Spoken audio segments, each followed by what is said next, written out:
দেখো ঘনমূল কিভাবে বের করতে পারি, আমি কিছু সংখ্যা লিখে রেখেছি। এই সংখ্যাগুলো দেখে আমরা কিভাবে ঘনমূল বের করতে পারি খুব সহজে, তোমরা একটু লক্ষ্য রাখো। তো ঘনমূল রাখার জন্য তোমাকে একটু মাথায় রাখতে হবে। তোমার হচ্ছে দেখো যে একের কিউব কত হয়, একের কিউব 1, দুইয়ের কিউব কত 8, তিনের কিউব 27, চারের কিউব 64, পাঁচের কিউব 125, ছয়ের কিউব 216, সাতের কিউব 343, আর আটের কিউব হচ্ছে 512, নয়ের কিউব 729, আর 10-এর কিউব 1000। তো এই সংখ্যাগুলো একটু মাথায় রাখো, তাহলে কাজ হবে। তাহলে আমরা একটু দেখো, যদি বলি একটা জিনিস দেখো, যদি আমরা একের কিউব করি তাহলে ইউনিট ডিজিট কত পাচ্ছি, একই পাচ্ছি। তোমার হচ্ছে যদি তিনের তোমার হচ্ছে যদি আরও দেখো চারের কিউব করি তাহলে 4, পাঁচের কিউব করতে গেলে 5, 0, 10-এর কিউব করতে গেলে শেষে ইউনিট ডিজিট 0 পাচ্ছি, 9-এর ক্ষেত্রে 9 পাচ্ছি, তার হচ্ছে 6-এর ক্ষেত্রে 6 পাচ্ছি। বাকি সংখ্যাগুলো একটু পরিবর্তন আছে। যেমন হচ্ছে বলি, যখন আমরা 2-এর কিউব করতে যাচ্ছি তাহলে 2-এর কিউব করতে গেলে আমরা কত পাচ্ছি 8, আর 8-এর কিউব করতে গেলে কত পাচ্ছি, 8-এর কিউব করতে গেলে পাচ্ছি কি 2। দেখো 8-এর কিউব করতে গেলে শেষে ইউনিট ডিজিট সংখ্যা কত পাচ্ছি 2, আর 2-এর কিউব করতে গেলে 8। কেন বলছি তোমরা দেখবে অবশ্যই। 3-এর কিউব যদি করি শেষের সংখ্যা ইউনিট ডিজিট দেখো 7, আর 7-এর কিউব করতে গেলে ইউনিট ডিজিট পাচ্ছি কত 3। তার মানে 3 আর 7 এদের মধ্যে ভাইস ভার্সা কাজ করছে। তাহলে আমরা দেখি, অর্থাৎ যদি আমরা তোমার হচ্ছে ঘনমূল বের করতে যাব, যদি শেষে 2 থাকে তাহলে 8 পাবো, আর শেষে 3 থাকলে 7 পাবো। শেষে 2 থাকলে সেটাকে, শেষে 8 থাকলে কত পাচ্ছি 2, 7 থাকলে 3 পাচ্ছি। দেখো কিভাবে আমরা করছি সেটার দিকে তাকাও। তাহলে এটা আমরা মাথায় কনসেপ্ট থাকে জানো, যে 2 থাকলে 8, 8 থাকলে 2, 3 থাকলে 7, 7 থাকলে 3 হয়। তো এটা একটু মাথায় রাখতে হবে, বাকিগুলো অটোমেটিক হয়ে যাবে, যে কি সহজে আমরা এগুলো করতে পারছি। দেখো প্রথম সংখ্যা দেওয়া আছে কত 68,921। তাহলে আমরা এর আগে যখন বর্গ করি, বর্গ যারা ক্লাস করনি তারা অবশ্যই বর্গ ক্লাসটা দেখো, তাহলে তোমরা সেখানেও সহজে কীভাবে করেছিলাম সেটা বুঝতে পারবে। তো ঘনের ক্ষেত্রে কি 3টে সংখ্যা নেব, বর্গের ক্ষেত্রে 2টো সংখ্যা নিয়েছিলাম, আর ইউনিট ডিজিটও ধরবো। তাহলে 1 থাকলে 1ই হয়, আমার এখানে কোনো সমস্যা নাই। তাহলে কত পাচ্ছি 68।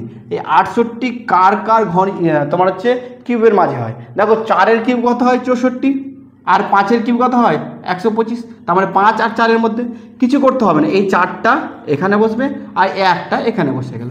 তাহলে অ্যান্সার হয়ে গেল কি, এটা হচ্ছে তোমার এটার কিউব। কত কিউব, ঘনমূল কার,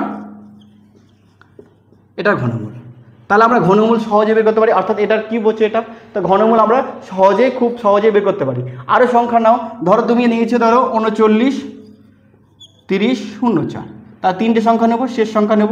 শেষ সংখ্যা 4 থাকলে কোনো সমস্যা নেই, 4ই হবে। তোমার হচ্ছে 39, কত থাকছে শুধু 39। 39 কার কিউবের মাঝে, 39 যদি বলি আমরা 3-এর কিউব আর 4-এর কিউব আছে, এই 3টা বসে গেল, আর এখানে 4। তাহলে 34-এর তোমার হচ্ছে, এটা 34-এর হচ্ছে তোমার হচ্ছে ঘনমূল হচ্ছে কত এটা, মানে এটার ঘনমূল হচ্ছে 34। তাহলে দেখো কত সহজে বের করতে পারছি। 4 থাকলে 4ই হয় বলেছিলাম, আর এই সংখ্যাটা এই দুটো সংখ্যা বেঁচে আছে, দুটো সংখ্যা এখানে বসালাম। দুটো সংখ্যা কার মিডিলে হচ্ছে সেটা আমাকে দেখতে হবে। আরও কিছু সংখ্যা নাও যাতে করতে তোমাদের বুঝতে সুবিধা হয়। দেখো আরও 3টে কোশ্চেন নিয়েছি, 3টে কোশ্চেন করতে তোমরা দেখবে যে কীভাবে করছি। 35, 9, 3, 7, এই যেখানে 7 আছে দেখো। তো 7 থাকলে কি বলেছিলাম, 7 থাকলে 3টে সংখ্যা বাদ দেবো, 7 থাকলে কি হয় 3 হবে অ্যান্সার। 7 থাকলে 3, 3 থাকলে 7, 8 থাকলে 2, 2 থাকলে 8, এটা মাথায় থাকলেই হবে। ঠিক আছে, তাহলে আমরা কি বেঁচে আছে 35 কার কিউবের মাঝে পড়ছে। তো 35 বলি 3 আর 4-এর কিউবের মাঝে পড়ছে, 3 আর 4-এর কিউব, 3টা বসলো আর 3টা বসলো, মানে 33-এর যদি কিউব করি তাহলে এটা পাবো। আর এটার ঘনমূল হচ্ছে কত 33, মানে এর ঘনমূল হচ্ছে কত, ঘনমূল হচ্ছে 33। তাহলে আমরা কত পেলাম অ্যান্সার, তাহলে পেলাম কি 33। দেখো আরেকটা সংখ্যা নিই, ধরো নিয়েছি কত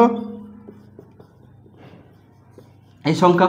তাহলে এই 3টে সংখ্যা বাদ দেবো, শেষের সংখ্যা 9 থাকলে 9ই হয়, এই সমস্যা নেই। তাহলে কত পাচ্ছি 970 কার স্কোয়ারের মাঝে পড়ে, তুমি বলো 900 স্কোয়ার যদি বলি আমরা, তাহলে আমরা 970 কার কোন ঘন কিউবের মধ্যে পড়ছে।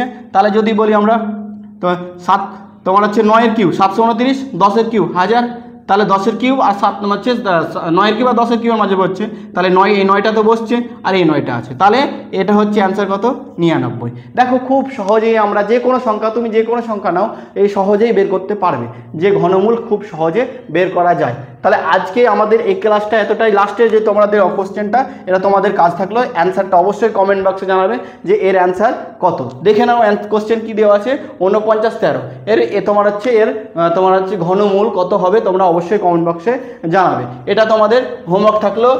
আর একটা তোমাদেরকে কাজ দিই, সেটা হচ্ছে কি তোমার হচ্ছে 56-র কিউব আর বের করতে হবে তোমাদের 78 কিউব। এর কিউবগুলো তোমরা অবশ্যই আমাদের তোমার হচ্ছে করে কমেন্ট বক্সে অবশ্যই দেখাবে, জানাবে যে কিভাবে করলে না করলে, শিখতে পেরেছো কি পারেনি। যদি না শিখতে পারো অবশ্যই আমাকে জানাও, যে অবশ্যই তোমাকে হেল্প করবো বা তোমাকে করে দেওয়ার চেষ্টা করা হবে যে কিভাবে এই কোশ্চেনগুলো করা হচ্ছে। আজকের ক্লাস এতটাই। তোমরা দ্রোণাচার্য স্টাডি পয়েন্টের সঙ্গে থাকো, দ্রোণাচার্য স্টাডি পয়েন্টের অবশ্যই ইউটিউব চ্যানেলটাকে গ্রো করো, আর ক্লাসটাকে অবশ্যই শেয়ার করো, লোককে জানানোর চেষ্টা করো যে ক্লাসটা কীরকমভাবে হচ্ছে, কী পদ্ধতি হচ্ছে, কীরকম বেনিফিট আছে ক্লাস করে তোমরা অবশ্যই জানতে পারবে। এছাড়া তোমাদের সায়েন্স ক্লাসটা যেটা হচ্ছে, যদি ফুল ক্লাস সায়েন্স পেতে চাও তাহলে অবশ্যই অফলাইনে যোগাযোগ করো। আমি অনলাইনে ক্লাস খুব কম করাই, অনলাইনে ক্লাস যতটা করাচ্ছি চেষ্টা করছি অনলাইনে ক্লাস করার, সেরকমভাবে যে তোমাদের কাছ থেকে যদি আমি পজিটিভ দিক পাই তাহলে অবশ্যই সবই অনলাইনে ক্লাস দেওয়ার চেষ্টা করব, সবগুলোই অনলাইনে ক্লাস দেবো। তো এতটাই থাকলো, সঙ্গে থাকো। জয় হিন্দ, জয় ভারত।